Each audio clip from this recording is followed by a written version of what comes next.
Bienvenidos a Fragmentos, su cita con los libros de diversos autores y de diversos temas, donde el placer de leer siempre será lo más importante.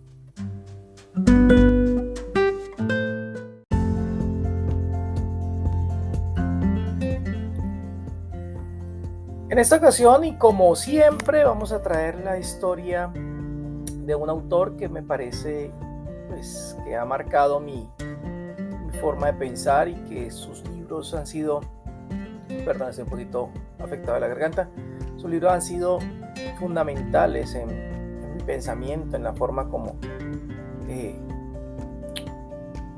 veo la vida, y también pues ha sido una fuente de entretenimiento realmente por ser un gran escritor. El señor León Uris, su libro Éxodo, que cuenta la historia de la migración judía a Palestina, también cómo se vivía antes en Europa, cómo fue la historia de los judíos en Europa, por ejemplo.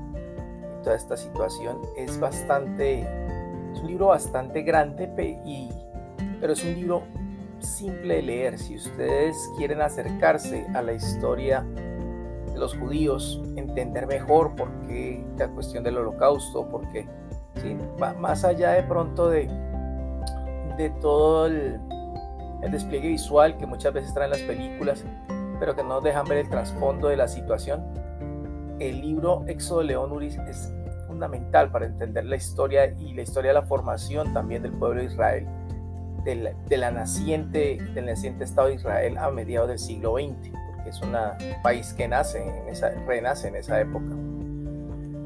En cuanto a León Uris, ¿qué podemos decir? Pues es un novelista estadounidense de origen ruso y ha trabajado en varias novelas, la mayoría de ellas de carácter histórico. También tiene un libro muy bonito que espero trabajar en el canal, que es sobre la historia de los irlandeses.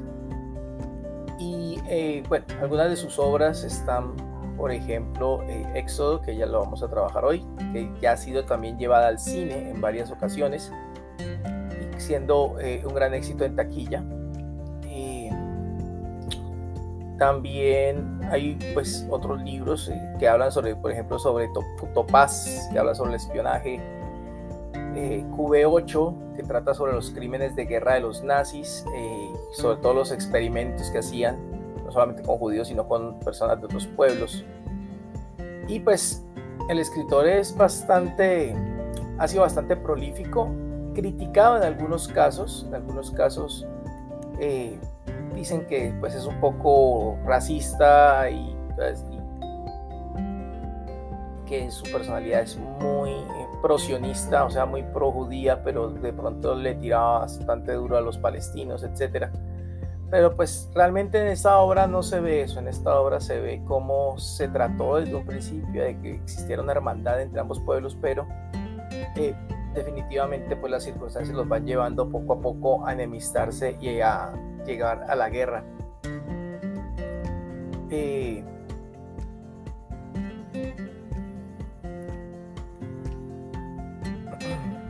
Bueno, por último unas palabras del mismo autor. Dice: solía pensar en mí mismo como un chico judío muy triste, aislado en una ciudad del sur, canijo y asmático. Esto lo dijo en una entrevista, una visión que corrigió con los años después. Dice: cuando leo toda mi correspondencia me doy cuenta de que era un estafador. Fui muy duro, incluso puede ser muy despiadado y hería a mucha gente en el camino. Entonces vemos que es una persona también bastante autocrítica, ¿no?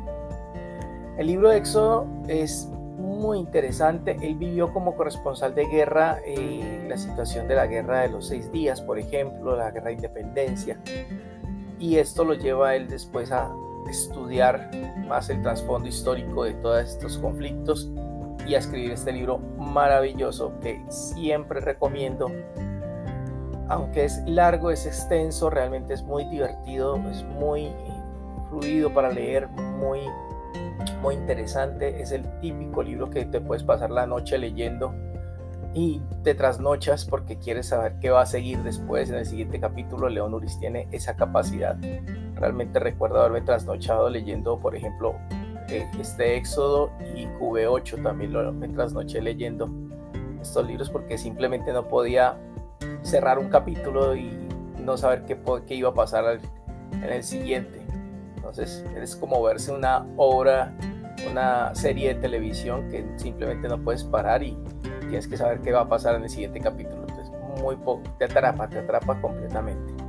Bien, a continuación un fragmento de Éxodo.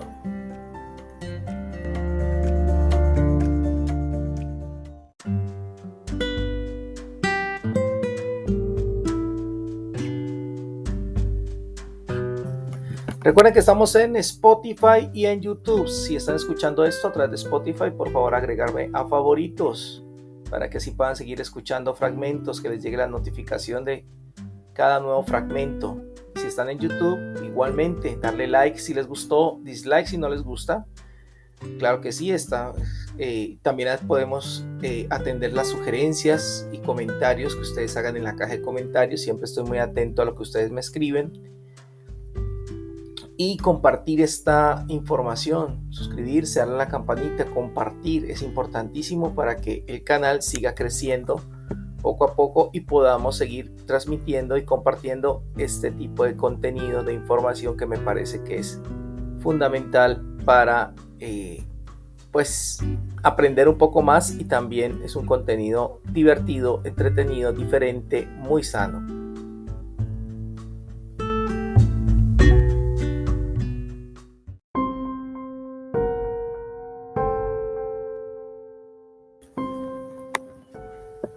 Del libro 2, capítulo 2. Shitomir, Rusia, 1884. Simón Ravinsky era zapatero, su esposa se llamaba Raquel y era una mujer buena y devota. Simón tuvo 2 hijos que fueron sus mayores tesoros. Jacob, el más joven, tenía 14 años. Era un muchacho decidido, de lengua pronta y mente despierta, que se ponía a discutir a la menor provocación. Yossi, el mayor de los 2 hermanos, tenía 16 años. La presencia de Yossi era inconfundible. Era un gigante forzudo de más de 1,85 m de altura, con una cabeza cubierta de cabello rojo como la llama, al igual que su madre Raquel. Yossi tenía de manso todo lo que Jacob tenía apasionado. Yossi era callado, reflexivo, dulce. En suma, el fecundo cerebro de Jacob, puesto en el cuerpo poderoso de Yossi, hubiera podido producir muy bien un superhombre. La familia Ravinsky era extremadamente pobre. Vivía en aquella parte de Rusia que incluía Besarabia, Ucrania, Crimea y trozos de la Rusia Blanca, que era conocida por la demarcación de asentamiento judío. Los límites de la misma fueron establecidos en 1804, señalándola como la única región de Rusia en donde los judíos podrían residir. En realidad se trataba de un gueto enorme, cayendo Moscú y Petrogrado fuera de sus límites, excepto para los judíos ricos, los cuales quizás consiguieron a copia de sobornos enviar a un hijo o una hija fuera de la demarcación. El establecimiento de la demarcación judía no fue sino un incidente más de una larga historia de discriminación. Los judíos se asentaron en Rusia por primera vez en el sector de Crimea, en los tempranos días del siglo I. Los khazars, que gobernaban dicho sector, se aficionaron de tal modo al judaísmo que lo adoptaron como su propia religión. El reino de los khazars fue en realidad un estado judío. En el siglo X, los judíos del norte, que habían ascendido a una posición preponderante, barrieron a los khazars y los dispersaron hasta no quedar de ellos ni el rastro, y empezaron una solapada lucha contra los judíos. Mientras Rusia hacía sentir su poder en el norte, la espada flamígera del Islam subía por el sur. Durante los periodos en que los musulmanes dominaron trozos de Rusia, los judíos vivieron las épocas de mayor esplendor y prosperidad, puesto que habían sido un factor importante que ayudó al movimiento ascendente del Islam. Con la derrota final de los musulmanes en Rusia, el poder quedó por entero en manos de los zares y de la Iglesia griega. Durante la Edad Media, los herejes judíos ardieron a centenares en la hoguera pública. Alguien cuidaba de meter en la cabeza de los campesinos ignorantes la fábula de que los judíos eran magos y brujos y empleaban sangre de cristianos para sus ritos. Los siglos de atropellos incesantes llegaron a su cenit en el reinado de Catalina I, durante el cual se desató una serie de pogroms, algaradas antijudías, contra los que no pudieron aceptar la religión ortodoxa griega. pero como todos los intentos para convertirlos fracasaron, Catalina I expulsó de Rusia a 1 millón de judíos, la mayoría de los cuales se fueron a Polonia. Luego vino la época de las guerras y las conquistas en la que Polonia fue conquistada y reconquistada, partida y repartida. De este modo, Catalina II heredó el 1 millón de judíos expulsados anteriormente por Catalina I. Todos estos acontecimientos condujeron directamente a la creación de la demarcación judía en 1827. Los judíos que fueron expulsados sin piedad de las poblaciones menores y conducidos a los barrios ya superpoblados, que en las grandes ciudades ocupaban los de su raza. El mismo año, el zar instituyó un cupo de jóvenes judíos y que había de entregar anualmente al ejército a fin de que se sirvieran en sus filas por un periodo de 25 años. Simón Rabinsky, el zapatero de Zhytomyr, y su virtuosa esposa Raquel y sus hijos Jacob y Yossi vivían prisioneros de la demarcación y de un único medio de subsistencia entre las comunidades judías y el resto del pueblo ruso. Entre las comunidades judías y el resto del pueblo ruso no existía ningún contacto de tipo social y muy escasos de tipo comercial.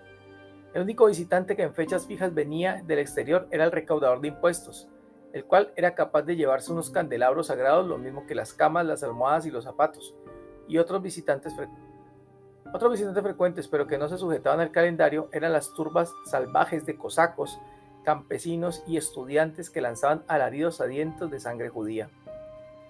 Divorciados de la sociedad mayor, los judíos se sentían poco o nada obligados con la madre Rusia. El lenguaje que usaban para hablar y escribir no era el ruso, sino el yiddish, una especie de alemán bastardo. El que empleaban para rezar era el hebreo antiguo. Los judíos hasta se diferenciaban de la otra gente en el vestir. Llevaban sombreros negros y abrigos largos de gabardina. Por más que la ley lo prohibiese, muchos llevaban el cabello en rizos por los costados. Una de las diversiones favoritas de los rusos consistía en coger a un judío y cortarle los rizos. Simón Rabinsky vivía la misma vida que su padre y la madre de su padre habían tenido que aceptar forzosamente dentro de los muros del gueto. El exceso de pobreza los obligaba a regatear interminablemente por unos cuantos kopecks.